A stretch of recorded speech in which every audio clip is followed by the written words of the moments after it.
Hello, Winehabbers. My name is Jesse Meekum from You Need a Budget. Yes, you do.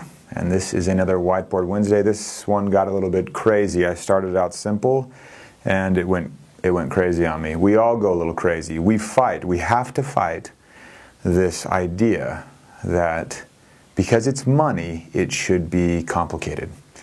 Money's important, so we naturally think, oh, this needs to be complicated. It doesn't. But what happens, and what we have to fight, is this tendency to create for ourselves what I've created here on the whiteboard. I give you a not atypical scenario here. We have one checking account, and then we have two checking accounts. I don't know why we have two. One would be fine. You've got bills A, B, C, H, and J that fall through here, and then you have checking two. It was set up to get a $100 bonus at one point, and the bonus came through, and the $100 were great. And now we have this checking account. We've had it for years. And there you pay bills D through I, not including H, and then we're done. It also pays the mortgage, and it auto pays credit cards 1 and 2. You set up two savings accounts, one for a $50 bonus a while ago. $50 was nice. That first savings account is set up for holidays and for property taxes. It's good that you're saving for holidays. It's good that you're saving for property taxes. Kudos to you for that.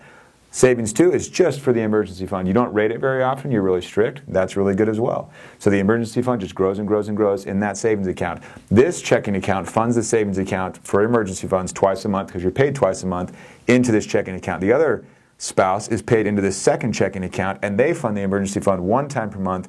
They're evenly contributing as if they were business partners, and everyone's happy that the emergency fund is growing. That's a good thing. So kudos to you for that.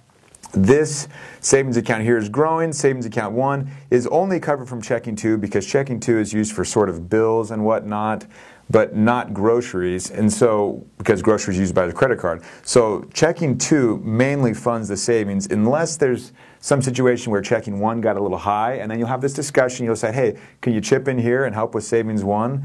And that's the case. They fund a little more for holidays or property taxes. Then what happened was we opened up a Costco card. This is a true story. Opened up a Costco card to be able to purchase on a card at Costco and also get a little bit of points for gas. So if you're at a gas station, remember to use the Costco card, which you have to carry around at all times. You also can get bonus points if you use it at restaurants on second Thursdays. The second card you got because you could get free baggage at Delta. Instead of them charging you an arm and a leg to throw your own luggage on the plane for the ticket you already paid for, they're now charging you more for that, so you got a gold card for Delta to get the free baggage. It also gives you points if you purchase Delta tickets, and you get mileage. You have to redeem those miles in some way, and every time you go to redeem it, you have to relearn how to do that. Credit card 3, it's a department store where you got 10% off that one time, saved you about $15.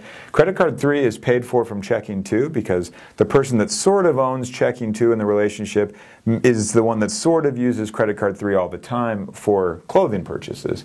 Credit card 1 is paid for by checking 1 because we talked about how food is covered by checking 1, and checking 1 would cover credit card 1 because credit card 1 covers Costco, and Costco is where we get all of our food, right? So that makes sense. That's on auto pay, not too much to think about. It's paid automatically. Restaurants are confusing here because we want to use the card at that restaurant on the second Thursday, but the second checking account, sometimes that person says, well, I want to treat you, but we're going to use the card to maximize the points, and then how do we make sure that checking 2 still kind of pays a little bit of the credit card? It doesn't. There's a little bit of friction, but it's no big deal. It's more mental friction, not like relationship friction or anything like that. Credit card 4 was set up with Amazon because you get 10% off of an initial purchase with Amazon. So you set that up with Amazon, and then you get points. I think 3 points for every Amazon purchase. And you purchase everything you possibly can from Amazon because they are so good at getting you to do that thing. Checking 1 pays for it as needed. Checking 2 also pays for it as needed, but most of the time the things that we buy on Amazon kind of fall under the checking 1 purview, so that is what happens. But we don't set it up on autopilot because it's not a slam dunk. Every once in a while something from checking 2 should have paid for the thing that we paid for with credit card 4 with Amazon for the points, and so we make sure to follow that.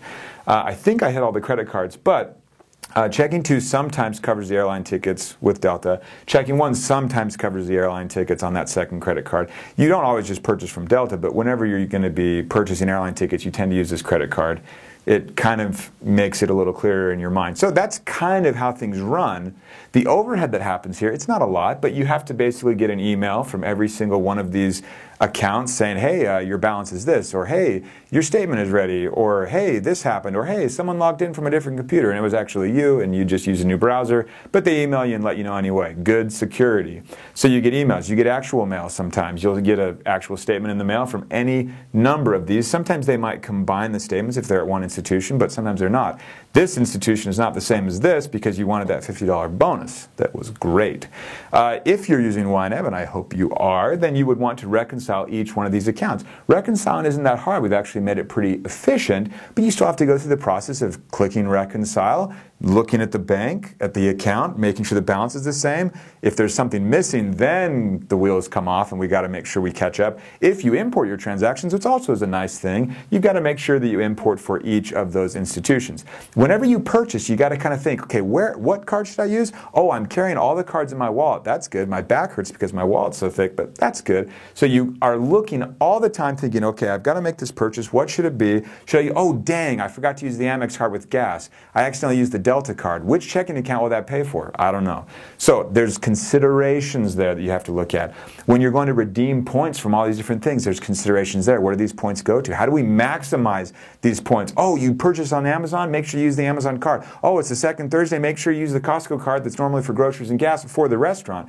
You want to maximize as much as possible. And basically, your mind is just overflowing with all of these tiny little decisions that on their face, when you're evaluating just one at a time and saying, hey, this is a $100 bonus for a checking account, that's not so bad. But when you start to add these in layer after layer after layer after layer with lots of tiny, teeny little insignificant by themselves decisions, but all piled together, it's huge. It's a big, big hassle. Hopefully, if there's time after all this overhead, if there's time, you can budget.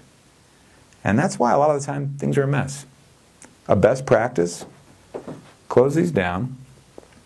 Just run them with the budget. If you have relationship, and I'm going to say issues, not in like a really negative way, but if you have things you need to discuss around money, the budgeting process will start to help that. And if you're uncomfortable at the moment with the combinations of checking accounts between two partners, that's something to address. That's a one-off. I have a hard time just throwing that out there as a blanket prescription because I know there are some people that have been through really bad times, and there are deep, deep reasons why they keep some separation. As a rule, though, with exceptions to be treated one-off, as a rule you'd want to combine, and then you use the budget to make all these decisions. If you want to use a credit card, use one, right? Don't maximize it. Do cash back or whatever you want. Don't think about the points. Trust me, the game they're playing, they're winning on the whole. And I know, there's all these reasons why, and you maximize, I've never paid interest, all this stuff, right? But just do one card. And then the maximization doesn't really matter. And you just enjoy the fact that you're not having to think about your money that much. That could be a nice thing. So savings accounts, those all just go right to the checking. Our checking account is huge because it has our emergency fund in it, our car replacement fund in it, our property tax fund in it, our Christmas fund in it. It's nothing dramatic. I mean, a lot of people have a lot of money just flow through their system, but our money just sits there in this checking account, and the teller kind of like raises their eyebrow.